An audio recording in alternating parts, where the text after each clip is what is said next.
رضوان، تحدثت أنت سبقتني وتحدثت عن قائمة المنتخب الوطني الأول المعنية بكأس أفريقيا 2025 التي ستنطلق في 21 من ديسمبر. أخبار كثيرة تحوم حول الأسماء المتواجدة في قائمة المنتخب الوطني الأول من المنتخب المشارك الآن في كأس العرب. هل من جديد حول اللاعبين الذين بإمكانهم الالتحاق بالمنتخب الأول تحسبا للكان؟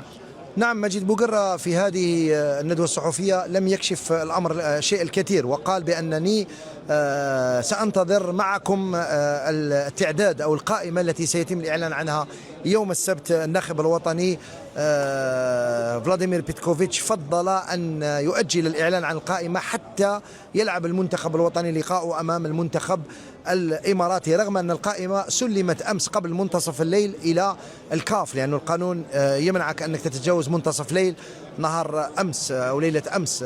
مجيد بوقرة اليوم سأكشف لك عن خبر رسمي، حتى وإن مجيد بوقرة تردد ولم يرد الحديث عن هذا الأمر، إلا أنه ورسميا يعني بصفة رسمية راح يكونوا فيه لاعبين من كأس العرب في القائمة، قائمة بيتكوفيتش.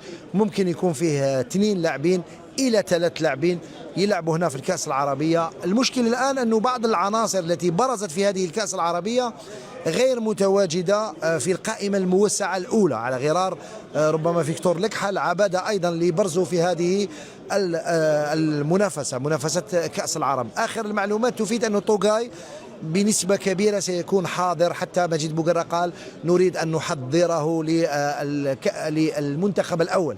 تحدث أيضا على كأس العالم، قال بعض اللاعبين ممكن أنهم يشاركوا في كأس العالم، لكنني أؤكد لك بصفة رسمية أنه راح يكونوا ضمن قائمة بيتكوفيتش، راح يكونوا فيها لاعبين من هذه الكأس العربية. الأسماء حتى لا نكذب على الجمهور الرياضي لا أعلم بالضبط ما هي الأسماء، لكن بالتأكيد الأسماء التي برزت في الكأس العربية. نعم، شكرا لك رضوان.